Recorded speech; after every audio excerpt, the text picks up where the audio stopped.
All right, hello everyone, and welcome to my channel. This is an educational channel, and we take a look at great theories of everything, ancient and modern, mostly obscure, people who have spent their whole life working on something and put it out there, and most likely didn't get any of the credit that they deserve or any of the money that they deserve. Um, but their offerings have the potential to change your life, help you with your paradigm shifting, your awakening to 5D consciousness, your formation of a holistic worldview, your quest for spiritual, mental, and physical health. And today is our 44th video that we've done on Daniel Ingram and his book called Mastering the Core Teachings of the Buddha. Ingram is a physician, but spends a lot of time over in the Far East doing long meditation retreats, meditating 18 hours a day, and when he's not doing that, he's talking to monks, trying to pick their brains, and reading books on Buddhism, and putting together pretty much everything he knows, or at least, everything he knows that he thinks can help other people to understand Buddhism, in particular Buddhist meditation, and particular insight meditation, which has the potential to awaken us and to end suffering for ourselves. Now, we are in, I think, chapter 31, which is on the stages of insight. So this is really his map of insight meditation, 16 different stages that we go through, which he believes are part of our hardwiring. And we are about to start stage 6, which is called fear, which is the second stage of the dark night of the soul. Stages 5 through 10, which comprise the third meditation, Vipassana meditation, jhana. And let's hear what he has to say. Fear, 6.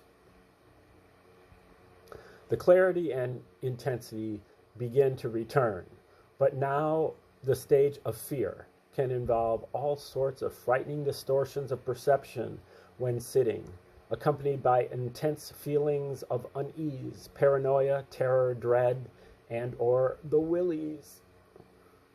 It can even sometimes seem that our body is falling in tatters through the floor, or that we are rotting away.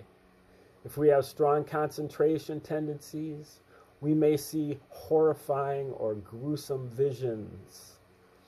Vibrations from here on out should no longer change frequency with the phase of the breath as they did in the arising and passing, stage 4. And for the next few stages, vibrations tend to be slower than those in the arising and passing stage. Nightmares are substantially more common in this stage. The degree of fear that people experience in fear can vary quite widely. Some people can suddenly experience extremely powerful feelings of abject terror for no obvious reason at all. But the mind has this odd tendency to create stories to explain how we are feeling, to fabricate things to be suddenly afraid of, even if those explanations and rationalizations are not the cause at all and arose after the fact of the terror setting in. Just feeling terror without an object can be very disorienting. As an example, I had a friend that hit this stage on a retreat in Asia at a center that was not very accommodating of his vegetarianism. He began to imagine that he would suddenly die of starvation and so left the retreat. This is a very classic fear stage behavior. Strangely, fear can also be exhilarating in the ways that a horror movie or riding a roller coaster at night can be. I am a bit of an oddity. I think in that I enjoy this stage, but then I also practice emergency medicine, a job that basically involves some real love of adrenaline and grisly things, and the stage of fear can provide those in abundance at times. For most people, however, the thrilling or exciting side of this stage tends to be greatly overshadowed by the dark side, and most people don't appreciate fear in that way. The duration of fear, like the other stages, varies widely. I know people who have barely noticed it and gone through it in minutes. I know a few others who had it kick their butt for years, flooding them with dysfunctional panic that totally derailed their lives. Though all of these were people who didn't know what the stage of fear was and didn't have a good instruction about what to do with it or how to relate skillfully to it. Both are extremes and atypical. For most, it lasts hours to days when learning to go through it, and many get through it moderately well.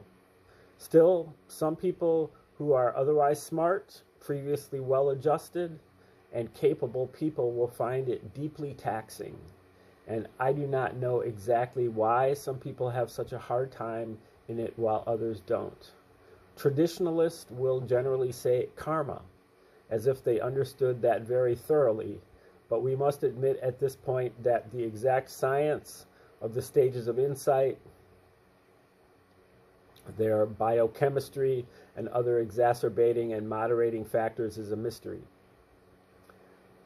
Reality testing, noticing that we are generally in a safe place, assuming we are and not in a war zone running for our lives, have access to food, water, and shelter, and that we are okay.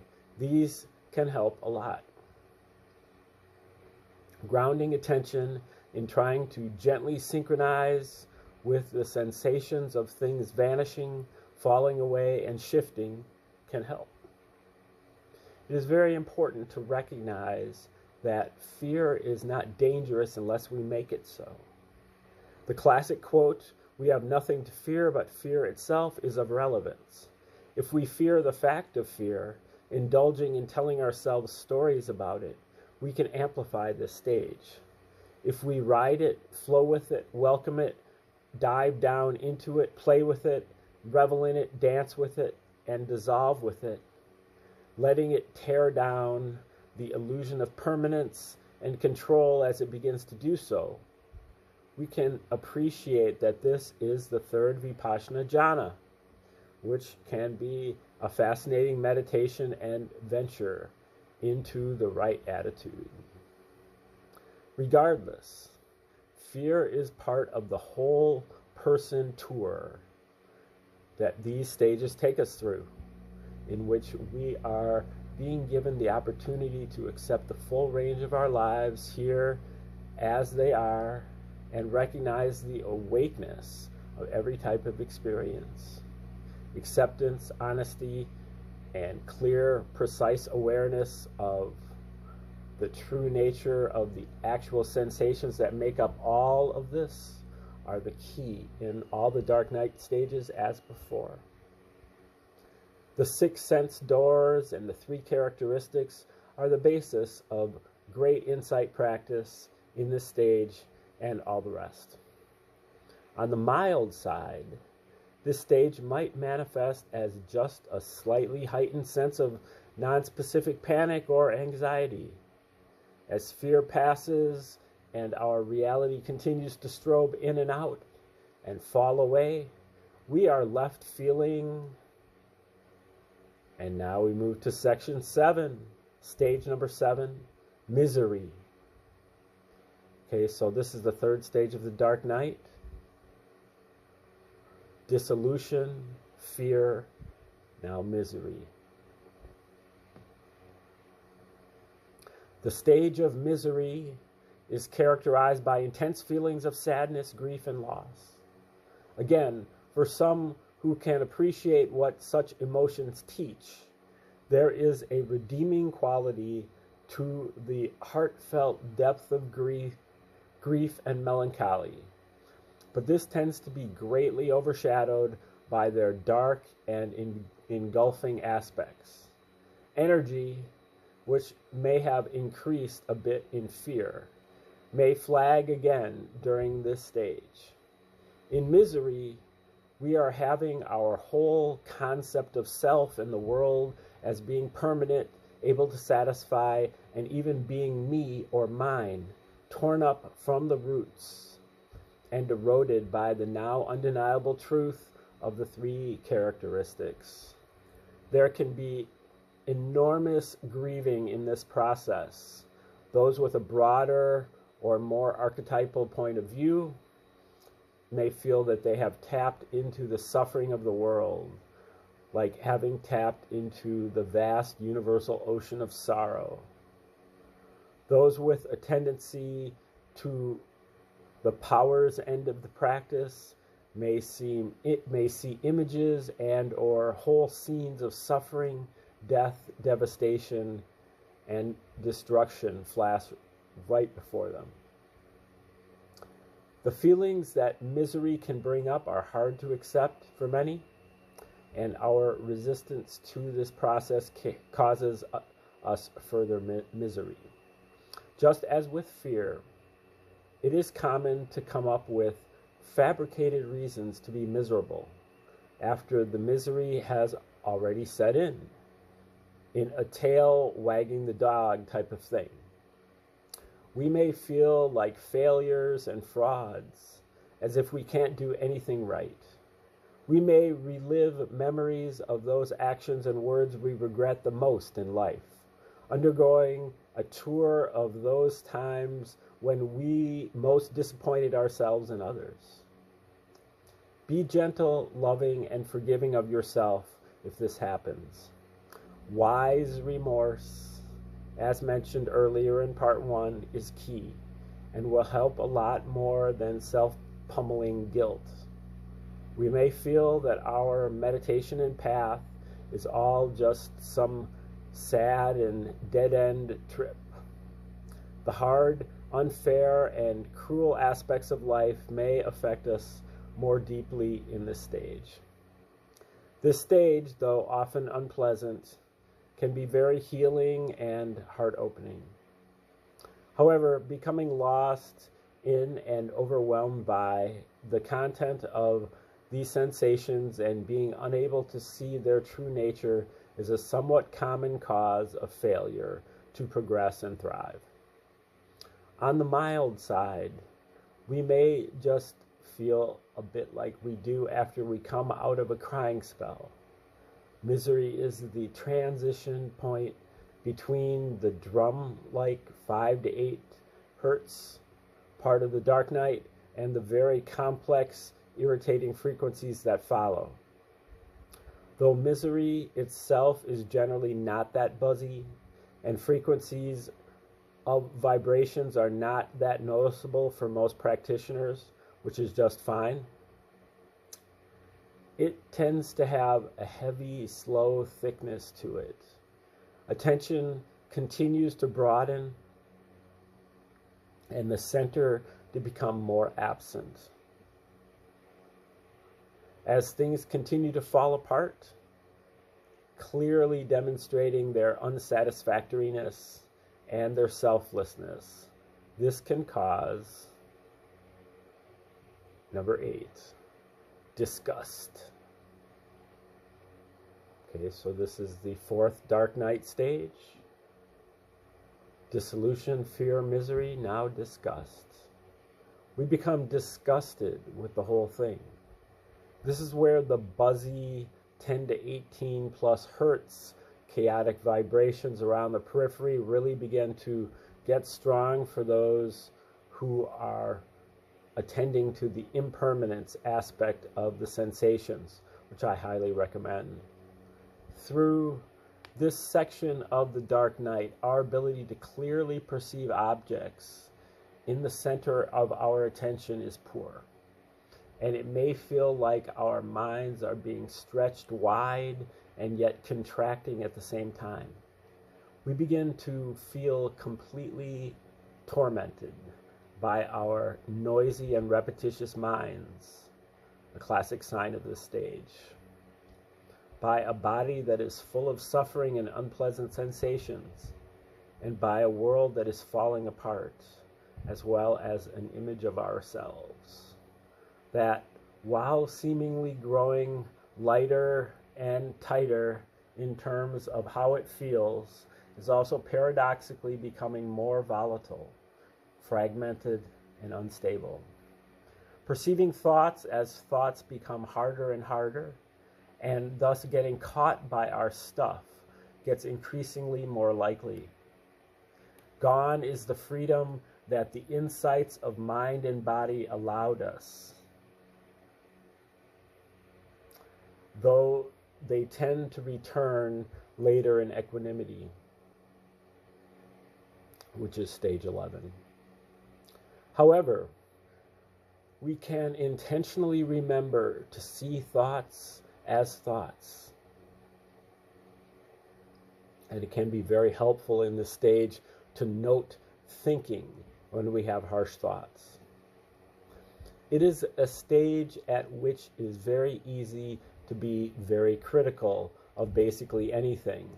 Another case of the tail wagging the dog, in that the mind state of disgust comes first, and we then apply it to our outside world, not realizing that we just did that, judging things and people harshly due to being at this stage. It is easy to suddenly become critical of our path, our tradition, those practicing around us, our workplace, our partner, our friends, and our family. In short, for basically anything we see, we are likely to see the downside more strongly than we ordinarily would. Some of the odd exceptions to this generalized disgust with the mundane and ordinary can be with books, conversations, teachings, videos, diets, practices, clothes, and lifestyles that are felt by that person to be purer, truer, more profound, and or more holy. Many in disgust will find that basically anything but the highest and best will annoy the crap out of them. On the mild side, we might just feel subtly revolted and disappointed with reality in general, with the simple fact of experience, or perhaps have the slightly creepy feeling of crawling skin. The number of things we can become disgusted with as we try to find some reason and set of objects to fit our feelings in is basically limitless. On the strong side, we see nothing to cling to, no self to be found, and we begin to wish the whole edgy, disillusioning reality we had placed our trust in would just end. And now we find ourselves with a strong, number 9, desire for deliverance. At the stage of desire for deliverance, we are fed up with basically everything, often including Dharma practice, but at a level that transcends mere suicidal thoughts, though definitely it may include such thoughts for an unfortunate few. If you find yourself among those few, tell someone and seek help immediately. It will likely pass soon enough. You need to stay alive so you can get to the good stuff. And desire for deliverance is very close to the good stuff.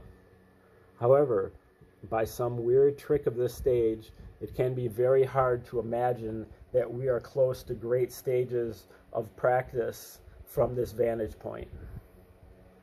We can feel that if we just go far enough out or in, we can get to something better and pull towards that nebulous but powerful imagined better can be very strong at this stage. Often this pulling feeling has a stronger component to it of running away, meaning that it can feel more like we are fleeing unpleasant things rather than being called to salvation. Yet that flavor of inspired stepping out of our ordinary comfort zones and into a compelling unknown can be powerful at this stage. I took a whole college course dedicated to spiritual practitioners from across the ages who felt called out of their ordinary lives, including St. Augustine and Joan of Arc. In this stage, it is easy to identify with their stories and the feeling that we are similarly called out of our comfort zones and to something greater, further, higher, or at least less bad. When you know meditation map theory, it is fascinating to read the stories of some of history's great spiritual figures, as you will see these insight stages and their classic manifestations in their reports of their tribulations and transformative experiences. Desire for deliverance is beneficial in some deeper sense, though it nearly always seems otherwise. It can cause serious problems that can appear as insurmountable. Those who know Dharma map theory will no longer wish for anything but the complete ending of all sensations. That is, the first taste of fruition, described in a bit. We just wish the noise in our minds would stop cold, but are unable to will this to happen. We wish the vibrations, which can be quite intense, harsh, and jarring by this stage, would all go away forever. We wish the unpleasant feelings that are flooding in would all just stop. If we fail to associate the ending of pain with progress in insight, and instead falsely associate that pain with merely changing something in our ordinary life,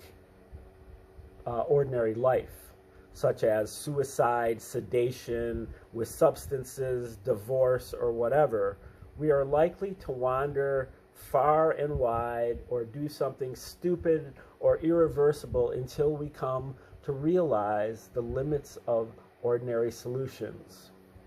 If you find yourself working on your escape plan, try to rechannel that into your inscape plan, such that you can turn attention within at the actual root of the problem in your own heart, mind, and body.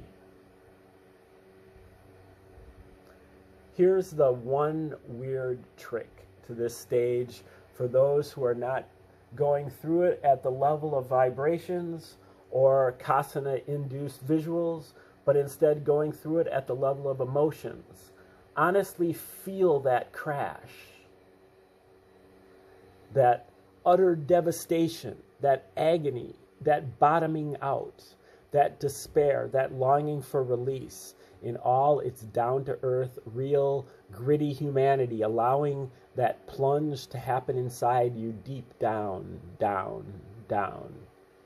Then investigate that just as it is, because it is a crucial part of the trip, part of the journey, part of the remarkable opportunity to bring the clear light of wisdom to every aspect of our full emotional range, including the bottom of it. So, fall. Notice it. Allow it to be. Notice it is made of sensations. Feel them honestly, as well as all the reactions to those sensations. This is the key. The technique of noting can be very helpful, as can keeping our attention at a very spatially grounded sensate level, meaning that you keep some awareness of the shifting volume in which all this is going on. Open-eyed meditation may be a bit easier at times than eyes closed. If you do go through it eyes closed on the cushion, those unafraid to plunge and dive into chaos and take up the dance will do better. Meanwhile, when off the cushion, do not do anything stupid, which is to say destructive of yourself or anything else. It won't help, and on the contrary, could cause protracted misery. As Kenneth likes to say, be sure to heed the ancient admonition, don't fuck up. This is the stage at which people are most likely to quit their relationships, jobs, or school, and go on a long retreat or spiritual quest. Fascination with celibacy as somehow being a higher spiritual path can arise.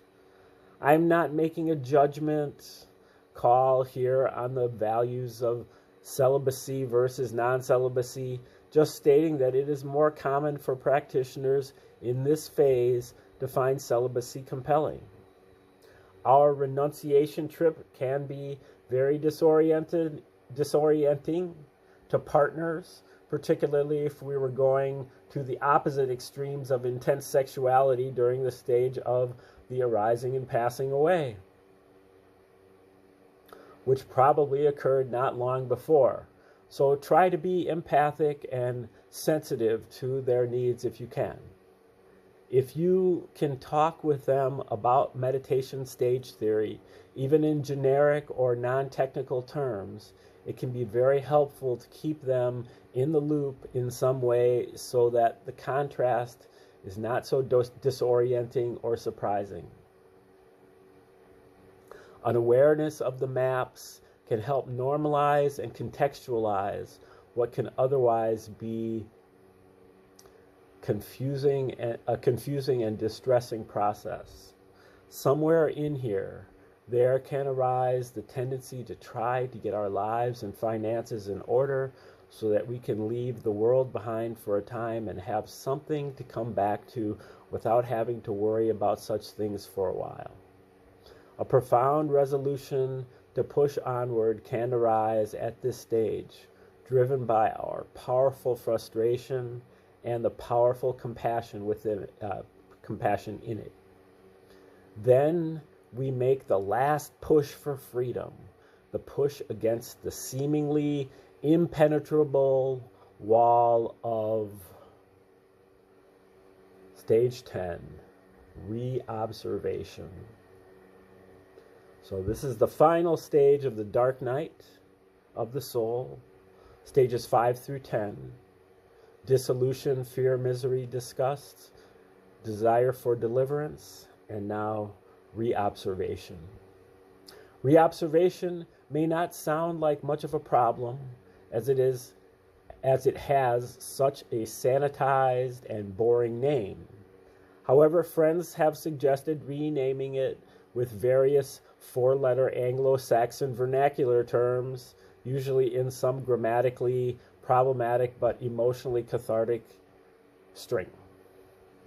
This stage is often, though not always, like a brick wall, particularly the first few times we collide with it. It can be as if all the worst aspects of the dark night stages converge for one last important lesson, that of reobservation. We must perceive the true nature of the sensations that make up our ideas of perfection. All the ideals we cling to, all images of how the world should and should not be, all desire for anything to be other than exactly the way it is, as well as all desire for awakening to be anything other than this.